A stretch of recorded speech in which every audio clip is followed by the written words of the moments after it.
All prophecies are tested by time. The ancient prophet Isaiah predicted the coming of a servant of the Lord, a deliverer for the nations, with graphic detail about the servant's appearance and mortal suffering, marred beyond human likeness, led as a lamb to the slaughter. And then the servant is miraculously lifted up. My servant shall be exalted. 4 biblical scholars met to explore the predictions written by Isaiah and the clues to the identity of the servant of the Lord. On this day of discovery, the mysterious prophecy of Isaiah 53.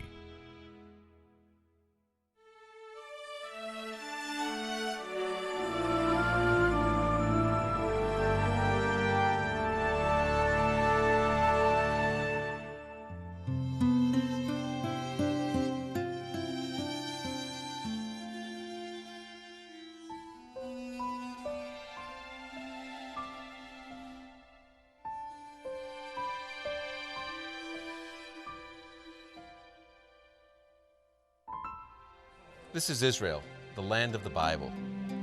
Hundreds of years before Jesus of Nazareth, Isaiah the prophet made some remarkable predictions. Reading the prophecy in the 53rd chapter of Isaiah can be like walking where you've never been before. It can be mysterious or confusing, or some might even say, dangerous.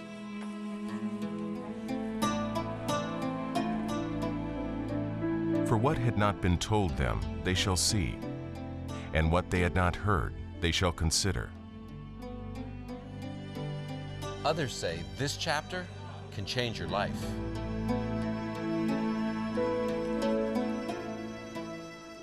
The prophecy of Isaiah 53, first delivered here in Jerusalem, is a journey to the future, yet it's related to the past and to the present.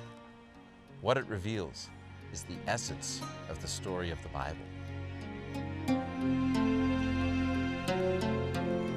A lot of people believe that the Bible is a collection of random stories, when in fact there's one thread, one big story in the Bible. What's fascinating is that many believe that this one chapter, Isaiah 53, is a microcosm of the message of the Bible. It's the Bible in a nutshell.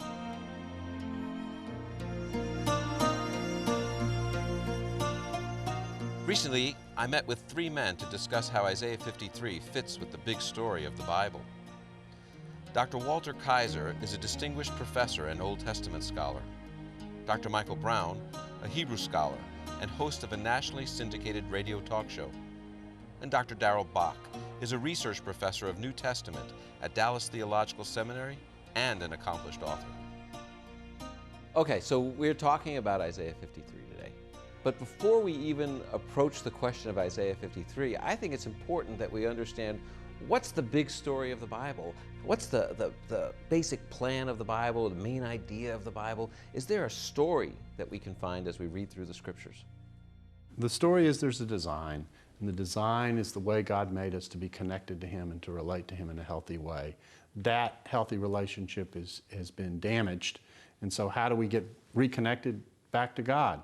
And in many ways, the Bible is the story of that reconnection and how that takes place. Okay, so here's my question. Isaiah 53 is a very, very central passage for this whole story. How does Isaiah 53, or to be technical, Isaiah 52:13 through 53:12, what's the main idea of this passage and how does it relate to the big story? On a central level, it lays out in the 6th verse, starting with the Hebrew word all of us and ending with the Hebrew word all of us, that all of us have fallen short, everyone has failed, and yet this one central figure has taken the guilt of all of us so that we can be reconciled to God. But this one is not the one that you'd expect. Usually when you think about God supplying someone who would be able to step in and deliver, you think of this usual powerful figure who will come and take care of everything. But the unique thing about Isaiah 53 is that this figure is actually disfigured, if you can say it that way. He is rejected. He's treated almost like a leper in the way he's described. He's not at all the powerful figure that you think, and yet out of that weakness or seeming weakness comes the delivery of the power of God. And it's the surprise in that part of the story that is the hard part of Isaiah 53. People struggle to grasp hold of it and to accept it because they think that when God delivers, he's going to deliver with a mighty arm. But in fact, the mighty arm of God comes through this figure who takes our place and takes the damage that we've seen in the world, takes it onto himself, and in that way restores us. And here in the Isaiah 53 is God coming in the midst of us to give his life as an asham, as a guilt offering for humanity, for Israel first, and then for all of humanity. So what would be like if you could synthesize a main idea for Isaiah 53? What would you say it is? That an innocent, perfectly righteous one takes on his own shoulders the sin, the guilt, the evil doing of the entire world, and through his suffering, redemption comes, forgiveness comes to all of us. But the people to whom he came didn't understand it and didn't get it. All we like sheep have gone astray. We have turned every one to his own way, and the Lord has laid on him the iniquity of us all. So, the big story of the Bible is that God was making a way for people to have their relationship restored with him. Isaiah 53 reveals that central figure, called the servant, who would make it possible for any person to return to his or her Creator. By his knowledge, my righteous servant shall justify many, for he shall bear their iniquities. So, when we're going to study this passage, what do I need to know? What questions should I be asking when I come to this passage? It would be good to ask, obviously, who the servant is. It would be good to ask, is the servant an individual, or is the servant more than one? Is it a group of people? Is it a nation? It would be important to ask, what will this servant actually do? What's the importance of what this servant actually does? And then there are more specific questions. Will he literally die? Will he literally rise from the dead? Who will reject him? Those are subplots within it. But fundamentally, who is he?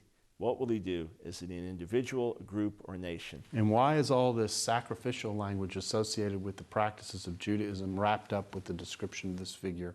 What is going on in describing him in terms that we normally associate with sacrifices and offerings and those kinds of things? According to the prophet Isaiah, it's through the terrible suffering of the servant that God would ultimately bring the servant honor and greatness. When you make his soul an offering for sin, he shall see his seed, he shall prolong his days. Well, the suffering is really an important part of the picture because he is entering into what it is that we need, and the rejection is an important part of the picture as well. And what God does is he exalts the humble. He exalts the person who depends upon him. And this figure so depends on God that when God, in effect, sends him on a mission to the earth to reclaim humanity by taking our place, the ultimate humility, if you will, of emptying himself, of becoming a part of who we are, of dying, of even dying because we sent him there. God says, I exalt the humble. I exalt the one who has this kind of faith, and he's lifted up. So, in a sense, he's not exalted despite his suffering and his rejection.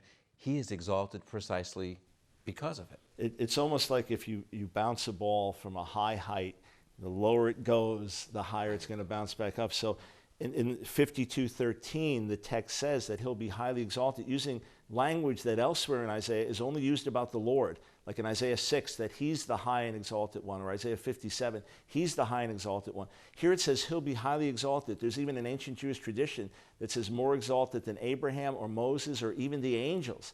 But first, terribly disfigured. So it's through his suffering, through his accomplishing this mission, going to the very depths of our suffering. God doesn't stand from the outside and just condemn us. He enters into our world through his servant, goes to the very depths, and then out of that is raised from the dead, and then highly exalted by God because he succeeded in his mission. But the banner over the whole thing is, my servant will have success. you're going to go through such suffering and such agony that the text wants you to know before it starts in 52:13. Don't worry. Don't worry. It's going to end well, and that's why you have that inclusio from the beginning. It'll be highly exalted, and it ends that way in chapter 53. So it brackets that whole thing with the exaltation of God. But it's very grim, because in the midst of the suffering is described in such a way that the servant is treated, even though he's this exalted figure, he's treated like a leper. He's described in ways that are like a leper. And so, a lot of people don't get what a leper is. well, a leper, of course, is in the context of Judaism, is this person who was banished from functioning in the society. He was seen as unclean. He was People put hide their outside. faces. Exactly right. And so this is someone who is disconnected. Here he is. So he's not literally a leper. He's treated like a leper. That's Yeah. right. And the point here is that here is this person who is supposed to be connecting to humanity and connecting humanity, who himself is treated as a disconnect. He is despised and rejected by men, a man of sorrows and acquainted with grief. And we hid, as it were, our faces from him. He was despised, and we did not esteem him. Surely he has borne our griefs and carried our sorrows. Yet we esteemed him stricken, smitten by God, and afflicted. But he was wounded for our transgressions. He was bruised for our iniquities. The chastisement for our peace was upon him, and by his stripes we are healed. So, the message of the Bible and the prophecy of Isaiah 53 is that all people have strayed from God. The other part of that message is that God would send his servant to bring us back to him. When Isaiah the prophet was here in Jerusalem, he made a prediction that a servant would come who would lead us back to God. But not everyone agrees about who this servant is. Behold, my servant shall deal prudently. He shall be exalted and extolled and be very high. So, Dr. Kaiser, a lot of people say, oh, the Bible means whatever you want it to mean. How would you respond to that? That's like making it into a wax nose. You push it either way, and it says exactly what you want it to say. And the way to respond back to that, first of all, is to say, I'd like to take your question and turn around and use the same thing. If communication is impossible if we're going to play that game, if we're going to say, oh, yeah, but that's my bias and that's what it means to me, I'll be the judge of what that text says, then we're going to discount the author, we're going to discount the text itself. There it stands, and it waits for honesty and openness and just humility that says, all right, let the text have its say first before I start saying. Our presumption is that there's meaning in the text. Yes. Yeah, look, the whole reason that people communicated, they wrote letters, they spoke prophetically, they gave messages from God, was for that very purpose, to communicate. When you tell a police officer, stop means something different to me. Or when you go into the restaurant and say, well, hamburger means something different to me. We realize right off the bat communication is important, and they wrote these things, not just some mystical message, but to communicate God's will and God's heart to his people. But obviously, everyone doesn't agree. And so, like, for example, Michael, if you were a traditional rabbi, how would you read Isaiah 53? Well, that's the curveball that I actually was going to get ready to talk about, and that is the curveball in this text is that we've been forced to choose how to read this text by what we've been told about it before we come to it oftentimes. So sometimes a person hears, this text can't be about X because it's about Y. And so this text can't be about an individual because it's about a nation. Now, the trick is that in some texts, particularly biblical texts, you're working with both themes simultaneously. You're not being forced to choose, but someone's telling you to choose before you read it. That actually can be one of the ways to get us off the track, because what the text is doing on the one hand is it's using this model of the nation of Israel that we've talked about as the backdrop for the text, and this figure is stepping into that role. And if you force a choice, you actually remove some of the meaning from the text. And so it's very, very important, to watch the curveball and to not get caught off balance by the curveball and not be forced to make a choice about what the text means that the text itself is not asking us to make. True. But if I was reading it as a traditional rabbi, so I'm reading the Hebrew text, but I'm not just reading the text, I'm reading it with the major commentaries. And the primary commentaries on my page are going to be some of the commentaries from 11th, 12th, 13th centuries named Rashi and Ibn Ezra and Radak. These men are very important in traditional Judaism. I'm going to be reading it in light of what they say, and they're going to tell me that the servant of the Lord is Israel. And this is speaking of the suffering of the Jewish people, or the righteous remnant, the righteous minority within the nation. And this is as we're scattered around the world, as be it the Holocaust, be it crusades, inquisitions, whatever we've suffered through the centuries. And this is through our suffering somehow healing comes to the world. And then at the end, the Gentile kings, the nations will recognize, wow, we thought they were despised and rejected. They were actually suffering for us, and through them, healing has come our way. The problem is it just doesn't work. When you go through it line by line, it can't work.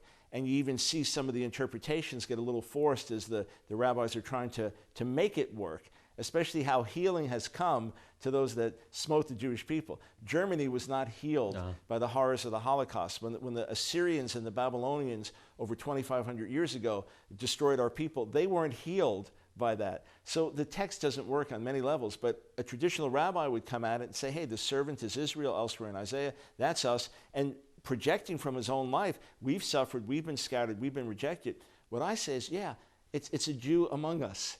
It's the ideal one. It's not some foreign figure. It's the one who actually accomplishes our mission. And the curveball in this is that if you go to other parts where the servant is described in other parts of Isaiah, you are talking about the nation. Yes. And so that rabbi will take you to those passages. It's got to be the nation. Look at this passage over here that says that it's Israel that we're talking about. But if you don't get the full picture of the pattern of what is emerging in the passage, that there's a portrait of Israel on the one hand and what she should have been and what we hope she would be, and there's this portrait of the individual who mirrors that and accomplishes what the nation's not able to do. If you don't make that connection, then you won't connect the passage properly. So you're saying that there is this image of Israel as servant in the book of Isaiah. Yes. So why does he need another servant?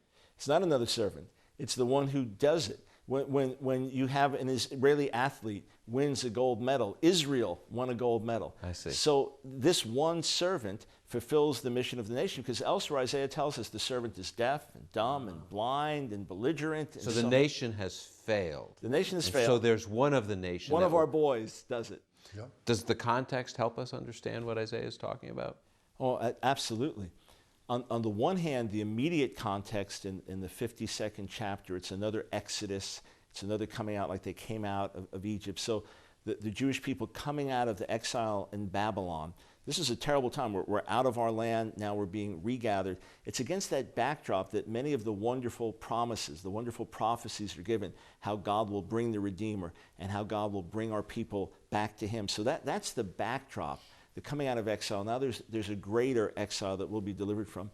Also, if you look at the context, starting in the 41st chapter, the servant is sometimes the nation, the servant is sometimes an individual. But once you get to the middle of the 48th chapter, from there on, the servant is always an individual. That's the focus in the 49th chapter, that's the focus in the 50th chapter, and right through 52:13 to 53:12, it has to be an individual. So it's almost like you're working with a camera or lens and you're getting it in focus. Now you've got it sharp and clear. It's an individual you're looking at. So, okay, we're reading it this way. My question too is, do I have to have a predisposed faith in Jesus as the Messiah to get it? Or will this passage help me to exercise faith? Which comes first here? Well, I think that you can't approach it, as we said, with your bias. You've got to acknowledge your bias, but that can't be your final conclusion to the whole passage. The character, the individual who's the character here, doesn't fit the nation. I mean, as you go through the characteristics, he said that he's done no guile, neither is there deceit in his mouth. You read the beginning of the prophet Isaiah, and he doesn't think that's the nation at all. Mm-hmm. He describes the nation in very harsh terms, like he would describe all of the men and women on the face of the earth. But this one is it's not very uniquely different. Israel is just like everybody else. Yeah, right? yeah, for sure. He was oppressed and he was afflicted, yet he did not open his mouth.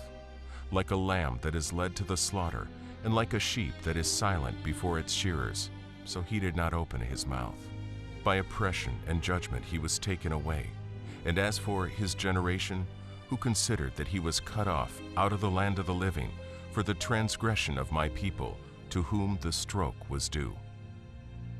So you have a prediction, a description of what he's going to do in amazing detail, his obscure origins, his death, his being rejected, misunderstood by his own people, even his resurrection and his being highly exalted. It's all laid out there in such detail that many a Jew has read it and thought they were reading from the New Testament, or thought that someone changed it. One of my friends, when he became a believer in Jesus, went to his dad and said, "Here, Dad, read this." And his dad said, "Someone changed it." He goes, "No, Dad, this is the Bible I got when I was bar mitzvah." He said, "No, somebody changed it." So it's a prediction, but one that for followers of Jesus seems so amazingly clear, it could have been written after the fact. I think it's important to ask the question again and think about it in another way, and that is what it describes as the delivering figure. This delivering figure is exalted by God. He takes on sin, but he suffers tremendously. He takes all those three things. Now, we don't know this is Jesus when it's written. We just know that this figure represents God. He takes on sin, is exalted by God, and goes through this suffering. When Jesus comes along afterwards, all of a sudden we go, there's a fit. There's a match. And this was told about, as we said, centuries before Jesus ever shows up. So when we say this passage is about Jesus, we're talking about it in light of the fact that we know how the rest of the story goes and what happens with the New Testament. But when Isaiah wrote it, he was just describing the delivering figure and how God was going to deliver, and Jesus steps into that description and matches it, and we go, there's a connection. So when did Isaiah write this? 8th century, about, you said hundreds and hundreds of years ago. Would you believe 700 years or so before the Christian era, before AD? And you'll hear some scholars, and they'll say, no, it was written later. Even those people would say it's written 500 years before the time of Jesus. In other words, there's no dispute that this was, we know Isaiah lived in the 8th century before the time of Jesus, but even scholars who say, well, someone else wrote it, they're all saying it was 500 years before the time of Jesus. This deliverer was put on the table centuries before Jesus Christ came on the scene. Sure, we've been reading this passage for many, many years, and I keep coming back to the personal impact it had on my life. It changed my life. If I, as a follower of Jesus, come and read this text, this is what happened to me. I became a believer in Jesus at the age of 16, but I didn't know these texts were there. And I heard there were these texts that describe Jesus. I was talking to my dad, Jewish dad. He said, "Where?" And I didn't know how to find it, but I happened to open up to the passage, and we read it. He was shocked, absolutely shocked reading it. So here we have our two vantage points. I'm reading it as a follower of Jesus and saying, that's him. He reads the text for the first time and says, that sounds like Jesus. It does it too, yeah. Someone once asked me, what do I do about my sin? And I said, well, I just don't sin. And they said, what do you mean you don't sin? And I said, well, I don't sin. And then I said, I do little sins, but nothing really big. And they said, well, what do you do? And then we read this passage. And the impact for me was I saw a sin bearer, someone that would take the punishment that I deserved, and I had to trust in him. And so I was wondering, what's the personal impact of this passage on your life? I started to interact with the rabbis very early on. As a brand new believer, my dad said, talk to the local rabbi. He then introduced me to ultra-Orthodox Jewish rabbis, long beards, black coats, studied day and night, very, very kindly man. And we spent hours and hours and hours together. And at that point, I couldn't even read Hebrew well for myself, and they would challenge me, look, who are you to teach us? You can't even read Hebrew. You're a very sincere young man, but you're misguided. And with all my heart, I wanted to please God. And I had an intensive time of seeking God. I remember laying down on my face in my bedroom, my parents' home, and I said, God, I've got to follow you as a Jew, wherever the truth leads. If it means leaving all my friends and everyone that I've gotten to know who believes in Jesus and living the life of a traditional Jew, I will follow you. And if it means following Jesus, if what I believe is true, I will follow you. And I don't care if the Jewish community rejects me. I have to be loyal to you as a Jew. And as I was praying and seeking God, I opened up the scriptures, and they opened up to Isaiah 53. It's just where I opened the Bible to. And as I read the words, they were so powerful. It was undeniable to me that they spoke of Jesus the Messiah. I could not, with integrity before God, deny that. And I said, it doesn't matter what anyone's going to say about me. I've got to be true to your word and follow Jesus.